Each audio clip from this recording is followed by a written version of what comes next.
누가복음 22장 39절에서 우리 46절 말씀까지 보시겠습니다. 자, 지금 우리는 그 교회 절기상 사순절을 보내고 있습니다. 잘 아시겠지만 이 사순절이란 열흘 순자를 써서 부활절 직전 40일을 기념하는 그러한 절기입니다. 주일을 제외하고 40일이므로 주일을 포함하면 47일에 걸쳐진 그러한 절기지요. 그리고 이 사순절을 시작하는 날을 가리켜서 제의 수요일 그렇게 부릅니다. 올해의 경우 지난 수요일 3월 2일부터 이제 사순절이 시작된 겁니다. 그리고 이제 부활절은 4월 17일 주일이 되겠습니다.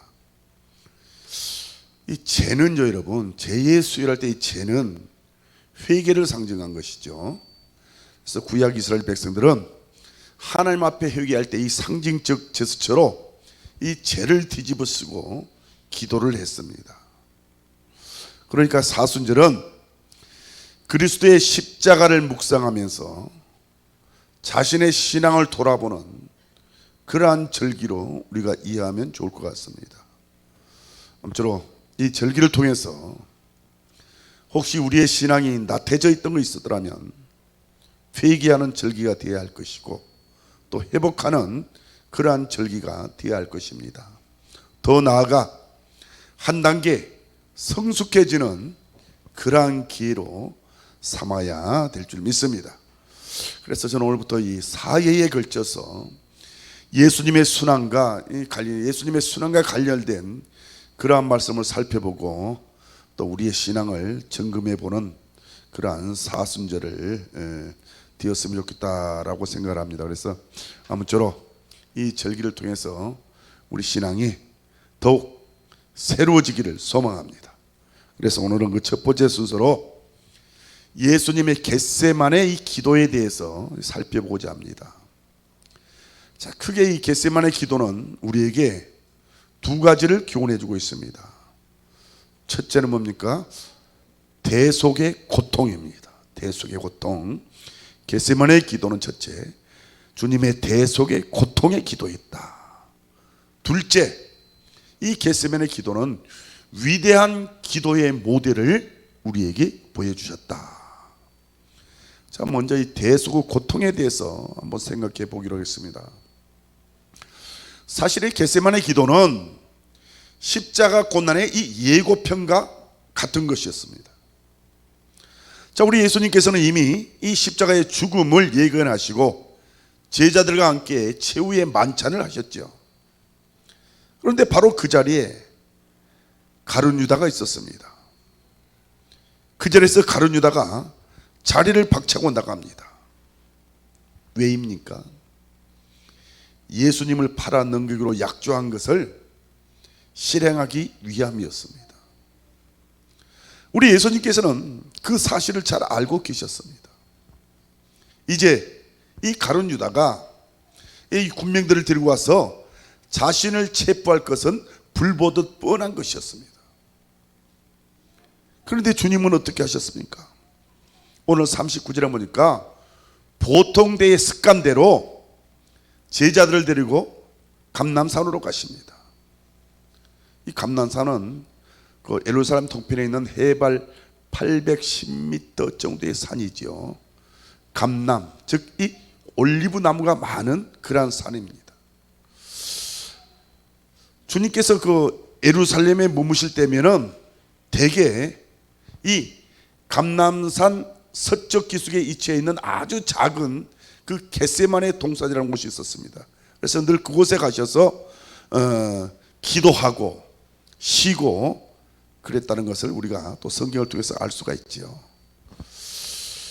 사실 이 겟세마네 동산 이 이름은 오늘 본문에는 나와 있지 않습니다.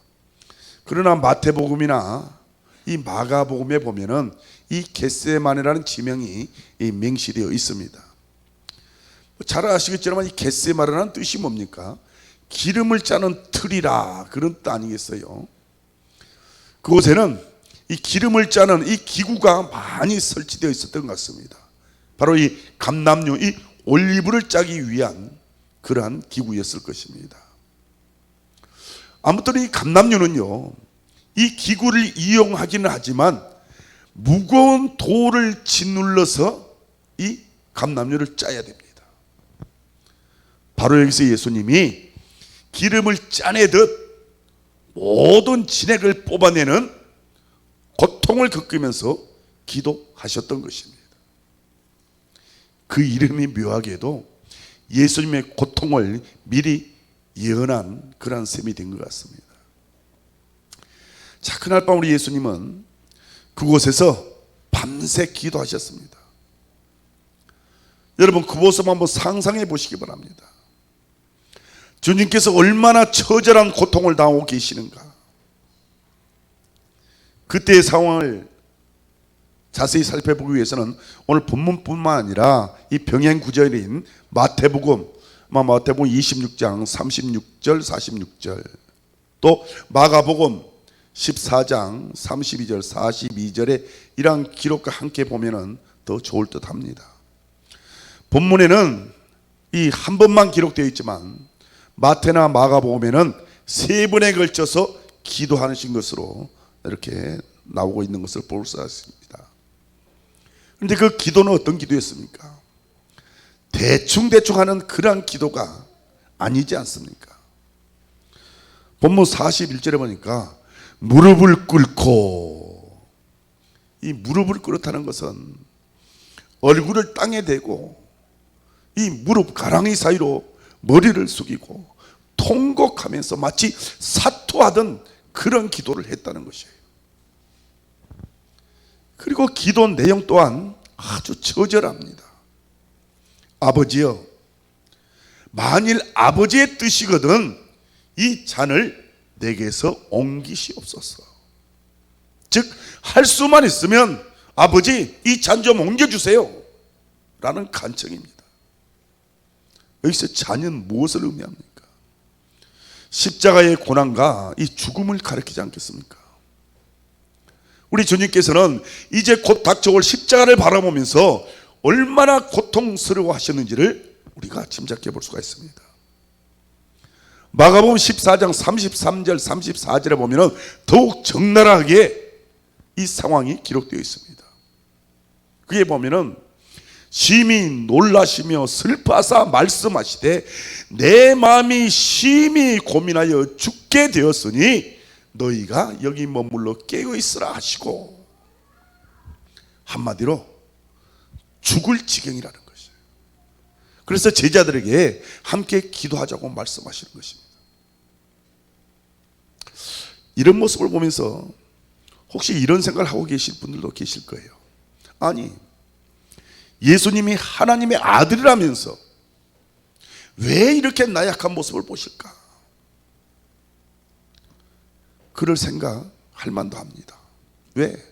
각종 병자를 고치시고 죽은 자도 살리시고 숱한 기적을 행하신 그러한 예수님이기 때문에. 그러나 여러분, 우리가 기억해야 할 사실이 있습니다. 사실 우리가 안수감 교수님을 통해서 성경 시간마다 공부시 때마다 배워서 귀에 딱지가 않도록 들었던 말씀입니다. 우리 예수님이 어떤 분이십니까? 하나님의 아들로 신성을 갖고 계시죠. 그러면서 동시에 인간의 모습으로 세상에 오셨기에 인성도 가지고 계십니다. 즉 신, 인, 가드, 맨, 양성을 갖고 있습니다. 그래서 우리 인간과 우리 주님도 똑같이 동일하게 모든 것을 느끼신다는 거예요. 피곤함도 느끼시고 고통도 느끼시고 슬픔도, 우리가 느끼는 모든 걸 다 느끼십니다. 다만 죄만 없으실 뿐이지 우리가 겪는 모든 것을 공감하시는 분이에요. 그래서 히브리서 4장 15절에 보면 우리에게 있는 대제사장은 누굽니까? 예수님은 우리의 연약함을 동정하지 못하실 이가 아니요 모든 일에 우리와 똑같이 시험을 받으신 이로되 죄는 없으시니라. 라고 말씀하고 있습니다. 자, 여러분, 그렇다면 그날 밤 겟세마네 동산에서 예수님께서 겪으신 고통은 과연 어떤 것이었을까? 아직 체포된 것도 아니고 채찍질을 당한 것도 아니고 십자가에 못 박힌 것도 아닌데 얼마나 고통스러웠을까를 의미 있게 짐작해 본다면 아마 우리는 이런 예를 한번 생각해 볼 수가 있을 것 같습니다. 우리말에 매도 먼저 맞는 게 낫다, 그런 말이 있죠. 옛날 학창시절 단체에 기합을 받을 때가 있습니다. 운동장에 엎드려 뻗쳐 착 세우는.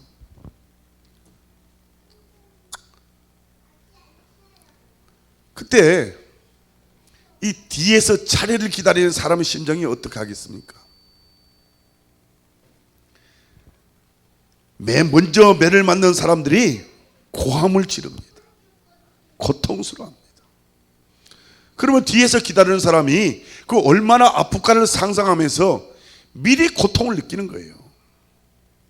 즉 2중 3중의 고통을 뒤에 있는 사람들이 받는 거예요.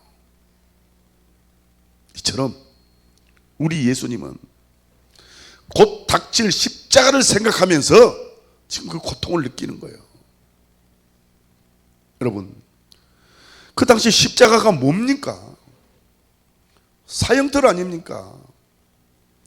보통 사형수가 아니라 흉악범만, 살인자나 강도, 이런 사람들이 매달아 죽이는 그러한 기구 아니겠어요? 당시 사람들은 그 십자가의 고통을 너무너무 잘 알고 있었어요. 로마 제국은 이스라엘을 통치하면서 이 십자가형을 통해서 이 공포 정치를 자행하고 있었던 것입니다. 그리고 이 십자가 집행, 이 장소가 어디였는가? 골고다 언덕 아닙니까? 골고다 언덕. 이 골고다 언덕은 성문 근처에 있는 언덕으로 이 성을 출입하는 많은 사람들이 그냥 볼 수 있는 그런 위치예요. 그런데 그걸 많은 사람들이 지켜보는 가운데 사형수가 이 골고다 형장까지 직접 이 십자가를 메고 수치스러운 행진을 하게 됩니다. 학자들에 의하면 이 십자가의 무게가 대략 45kg 정도 된다고 그래요. 그러니까 그 수치와 고통은 이런 말을 할 수가 없는 거예요. 이처럼 십자가는 생각만 해도 끔찍한 것입니다. 예수님도 그것을 잘 알고 계셨기에 생각만 해도 고통스러우셨을 것입니다. 게다가 죄도 없으신 분이니 그 수치와 고통이 얼마나 심했겠습니까? 그래서 극도로 긴장하고 아마 두렵고 그랬을 거예요. 더욱이 늘 함께 해주셨던 이 하나님 아버지께서 자신을 십자가에 달리도록 내버려 두셨다는 그 사실이 너무너무 견디기 힘들었을 거예요. 그때 그 고통이 얼마나 컸는지는 우리가 정확히는 알 수가 없습니다. 우리가 상상해 보지만 아마 그 고통은 우리 상상 이상의 것이었는가 아니었는가. 그저 우리에게 약간 감을 잡게 해주는 구절이 있다면 오늘 본문 44절입니다. 예수께서 힘쓰고 해서 더욱 간절히 기도하시니 땀이 땅에 떨어지는 핏방울같이 되더라. 사실 이 기록은 그 마태복음이나 마가복음에는 없습니다. 아마도 이 본문의 저자인 누가가 의사였기 때문에 이러한 모습까지 세밀하게 관찰해서 기록한 것이 아닌가라는 생각을 합니다. 실제로 이 예수의 몸에서 이 땀이 나면서 그 피가 섞여 나온 것은 얼마든지 가능하다는 의학자들의 의견입니다. 의학자들에 의하면 사람이 극도로 긴장하면은 이 피하에 있는 모세 혈관이 터져서 땅구멍으로 피가 섞여 나올 수 있다고 합니다. 그러니까 얼마나 지금 주님께서 영적으로, 정신적으로, 육신적으로 고통스러워하고 계셨는지 우리는 성경을 통해서 짐작만 할 뿐입니다. 그런데 여러분, 우리 주님께서 이토록 처참하게 고통을 당하시는 이유가 무엇이겠습니까? 한마디로 대속의 고통입니다. 잘 아시잖아요. 우리 한 사람 한 사람이 죄인오해를 당한 고통과 죽음을 예수님께서 대신 당하신 거예요. 겟세마네 동산의 긴장, 불안, 이런 고통, 이러한 것들은 우리가 죽음 앞에서 당할 수밖에 없는 것들인데, 지금 이 십자가상에서 이 주님께서 이것을 당해 주셨다는 거예요. 물론 우리 주님께서 이 십자가 고통을 피할 생각만 했다면 얼마든지 피할 수 있었을 것입니다. 가룟 유다가 겟세마네 동산으로 올 것이 뻔한데도 그곳에 주님께서 자진해서 가시잖아요. 하지만 너무너무 고통스러웠기에 아버지 하나님께 잔을 피할 수 있는지를 간구해 본 것입니다. 그러면서도 예수님은 끝내 어떻게 기도합니까? 42절 하반절에 보니까 그러나 내 원대로 마시옵고 아버지의 원대로 되기를 원하나이다. 결국 하나님의 아버지의 뜻대로 대속의 십자가를 지기로 결정하셨다는 거예요. 이것은 잘 아시겠지만 이사야 53장 5절의 말씀의 성취입니다. 그가 찔림은 우리의 허물 때문이요 그가 상함은 우리의 죄악 때문이라. 그가 징계를 받음으로 우리가 평화를 누리고 그가 채찍에 맞음으로 우리는 나음을 받았도다. 사랑하는 성도 여러분, 이제 우리는 이 겟세마네의 이 고통과 십자가의 죽음 앞에서 분명한 신앙의 결단을 해야 될 줄 믿습니다. 그리고 바른 신앙 자세를 확립해야 될 줄 믿습니다. 특별히 우리는 이 대속의 이 고통을 통해서 깊이 새겨야 할 것들이 있습니다. 그것이 뭐냐? 첫째, 이 신앙의 결단입니다. 그리고 이 구원의 확신입니다. 구원의 확신. 여러분, 예수님은 분명 우리 죄를 짊어지고 대속의 고난을 겪으셨습니다. 요한복음 1장 29절에 보면은 세례 요한이 예수님을 가리켜 증거한 말씀이 나오잖아요. 보라, 세상 죄를 지고 가는 어린 양이로다. 예수님이 마치 아사셀 염소처럼 우리 죄를 완전하게 담당해 주셨습니다. 마치 동에서 서가 먼 것 같이 우리가 죄에 대한 책임을 지지 않도록 우리 주님께서 해 주셨습니다.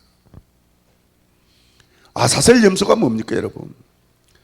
대속죄일에 죽여서 피를 흘리게 하는 그러한 염소가 아닙니다. 인간의 죄를 전가해서 산채로 광야에 내보내는 염소인데, 이 염소는요 무인지경에 가서 영영 돌아오지 않습니다. 마치 이런 것처럼 죄가 우리에게서 영원히 떠나간다는 거예요. 그렇습니다. 우리가 예수님의 대속의 공로를 믿으면 결코 정죄함이 없다는 거예요. 그래서 로마서 8장 1절 말씀 있잖아요. 그러므로 이제 그리스도 예수 안에 있는 자에게는 결코 정죄함이 없나니. 그러므로 우리는 이 사순절에 다시 한번 구원받았다는 사실을 재확인해야 할 것입니다. 그리고 이 음성이 들려지기를 원합니다. 요한복음 5장 24절 말씀입니다. 내가 진실로 진실로 너희에게 이르노니 내 말을 듣고 또 나를 보내신 이를 믿는 자는 영생을 얻었고 심판에 이르지 아니하나니 사망에서 생명으로 옮겼느니라. 우리가 여러분 신앙생활을 하면서 이 감격이 사라지면 우리는 영적으로 병이 들었다는 거예요. 혹시라도 이 감격을 잃어버린 분이 계시다면 이 시간 다시 회복하시기를 바랍니다. 그래서 날마다 뜨거운 감격을 가지고 살아가는 저와 여러분이 되시길 축원합니다. 자, 우리가 두 번째로 대속의 고통을 통해서 또 뭘 깨달아야 하냐? 이것은 사랑의 헌신을 우리가 또 배우게 됩니다. 그렇습니다. 십자가 구원에 감사하며 감각하면요, 우리는 주님께 저절로 헌신을 할 수가 있는 것입니다. 이 사랑을 깨닫게 되면요, 가만히 있을 수가 없는 거예요. 여러분, 사도 바울을 한번 보시기 바랍니다. 그는 인간적으로 누구에게도 빠지지 않는 사람입니다.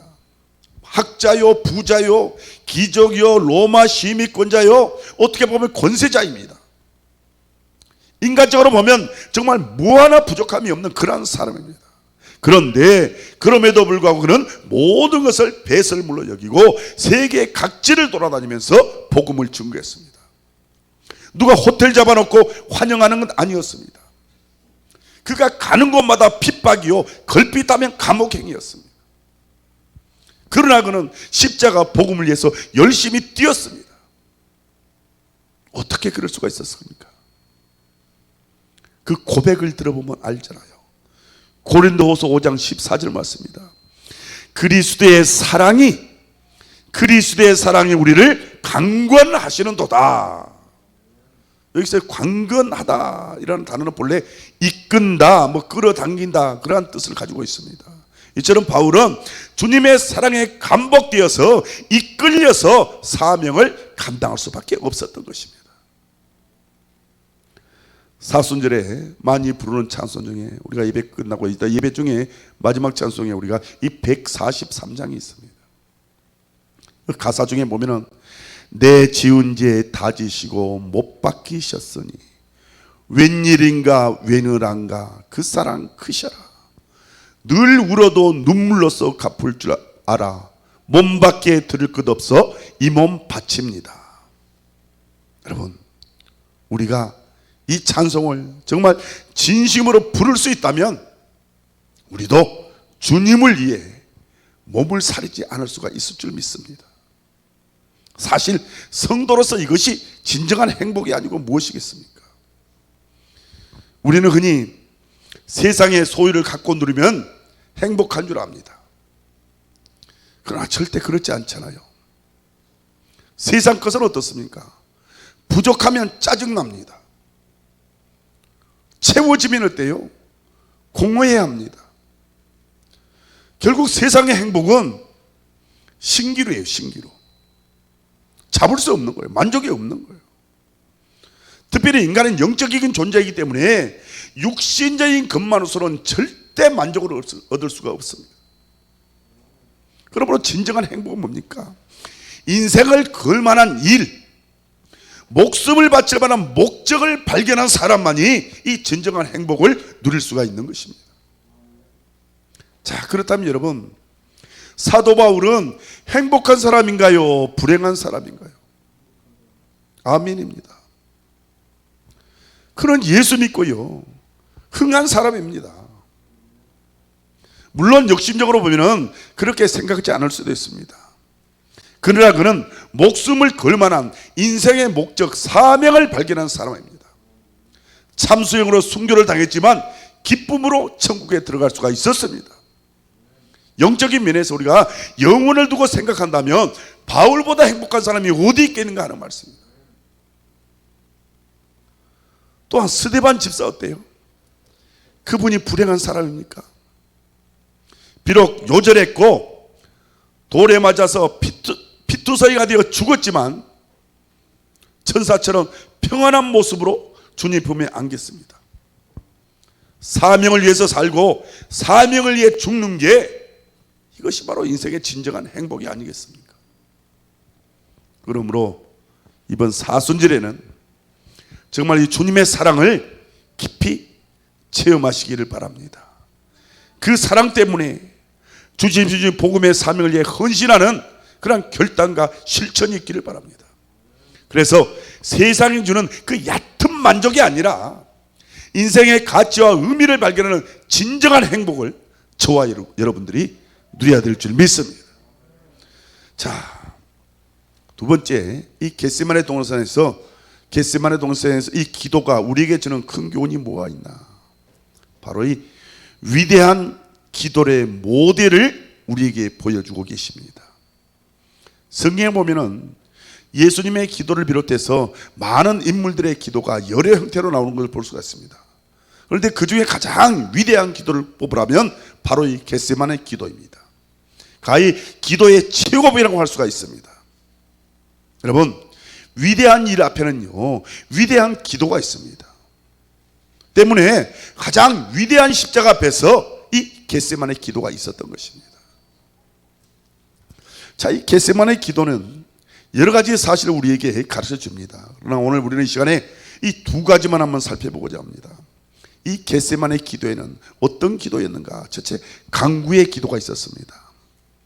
예수님께서는 먼저 아버지께 잔을 옮겨달라고 기도하셨습니다. 이것은 자신의 소원을 아뢰는 것으로 간구의 기도입니다. 이 간구의 기도는 이 기도의 기본형이라고 할 수가 있어요. 가장 기본적이고 보편적인 그런 기도의 형태입니다. 그런데 하나님께서는 우리가 드리는 이 간구의 기도에 응답해 주십니다. 물론 예수님의 경우는 하나님의 더 좋은 뜻이 따로 있었기에 바로 응답하지 않았을 뿐입니다. 여러분, 우리가요, 이 간구의 기도를 들 때 문제가 해결됩니다. 환경과 상황이 변화되고 기적이 일어납니다. 그러나 여러분, 혹시 우리의 간구대로 응답되지 않는다면 더 인내하시고 더 좋은 하나님의 뜻과 계획이 있다는 것을 기대하시고 감사함으로 기다리시기 바랍니다. 여러분, 이 간구의 기도는요, 어떤 것이냐? 마치 지렛대와 같은 것입니다. 여러분, 우리가 큰 바위를 옮길 때 내 힘으로는 꼼짝도 안 합니다. 그런데 이 지렛대를 사용하면 번쩍 들어 올릴 수가 있습니다. 바로 이 지렛대의 원리를 이용해서 만든 기계가 뭡니까? 이 기증기예요. 크레인. 이 크레인이 얼마나 큰 일을 하는지 모릅니다. 그와 마찬가지로 우리가 비록 작은 기도를 드리지만 하나님은 큰 역사로 응답해 주셔요. 세상 사람들 보기에는 우리가 쪼그리고 앉아서 기도하는 게 정말 약해 빠지고 정말 패배자의 모습으로 보일지 모릅니다. 그러나 사실은 우리가 드리는 이 간구의 기도야말로 가장 강력한 우리 인생의 무기입니다. 간구의 기도야말로 모든 문제에 해결할 수 있는 가장 좋은 지름길인 거예요. 출애굽기 10장에 보면은 모세의 간구가 나오잖아요. 광야를 통과하던 이스라엘이 아말렉과의 전투를 하게 됩니다. 여러 면에서 아주 열세였습니다. 그러나 모세가 산꼭대기에 올라가서 두 손 들고 기도할 때 이스라엘이 당당히 승리합니다. 인간적으로 잘 이해가 안 됩니다. 그러나 여러분, 전능자 하나님이 함께 해주시면 얼마든지 가능하다는 거예요. 그래서 에레미야 33장 1절에 보면은 너는 내게 부르짖으라 간구하라는 거예요. 그러면 내가 내게 응답하겠고 내가 알지 못하는 크고 비밀한 일을 내게 보이리라. 아무쪼록 이 사순절에 우리 모두 이 간구의 기도를 많이 드려서 하나님의 놀라운 역사를 체험하시기를 축원합니다. 두 번째, 이 기도는 어떤 기도냐? 순종의 기도입니다. 순종의 기도. 예수님은 자신의 소원을 아뢰는 후에 이런 기도를 드립니다. 아버지 하나님의 뜻을 구하잖아요. 내 뜻대로 하지 마옵시고 아버지의 뜻대로 하옵소서. 이것이 이 겟세마네 기도의 클라이맥스입니다. 이 기도를 위해서 주님은 피땀을 흘려 기도하셨던 것입니다. 이것은 자기의 뜻과 소원을 갖고 기도하다가 마침내 하나님의 뜻을 헤아리는 그러한 기도입니다. 여러분, 기도는요, 쌍방대화입니다. 그러므로 내가 일방적으로 소원을 아뢰고 끝나는 게 아닙니다. 우리 인간관계에서도 마찬가지입니다. 대화는 어디까지나 쌍방관계입니다. 그런데 한 사람이 상대방에게 일방적으로 자기 용구만 말하고 일어나서 가버린다면 얼마나 황당하겠습니까? 마찬가지예요. 우리가 하나님께 기도하면서 자신의 간구의 기도만 따발정 쏟듯이 잔뜩 해고 나갔으나 그냥 가버린다면 아마 하나님께서 이렇게 말씀하실 것입니다. 네 말만 하고 가버리면 어떻게 하냐.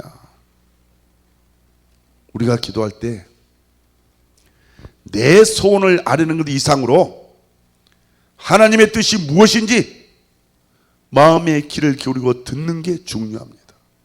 그래서 그 뜻에 순종할 때 하나님이 가장 좋은 것을 이루어 주시는 줄 믿습니다. 우리가 흔히 주변의 환경이나 상황 혹 주위 사람들을 문제로 인식하기가 쉽습니다. 그래서 그러한 것들의 변화되게 해달라고 기도를 합니다. 그러나 엄밀히 따지면 여러분, 우리의 생각이 잘못되어 있는 경우가 허다합니다. 잠언 19장 3절에 보면은 사람이 미련함으로 자기 길을 굽게 하고 마음으로 여호와를 원망하느니라 라고 말씀하고 있습니다. 잠언 14장 12절에도 어떤 길은 사람의 보기에 바르나 필경은 사망의 길이니라. 그런 점에서 보면은 문제의 핵심은 바로 우리 자신입니다. 나 자신만 변화되면 모든 게 해결되기도 합니다. 어쩌면 우리 인간의 불행은요, 잘못된 자기 소원, 자기 뜻을 고수하기 때문에 생긴 것이 아닌지 모르겠습니다. 그래서 때로는 내 소원을 꺾어버리고 포기하는 게 더 좋을 길일 수도 있습니다. 나 자신을 하나님의 뜻에 복종시키면 모든 게 협력하여 선을 이루게 됩니다. 하나님의 최선을 얻을 수 있게 된다 이 말이에요.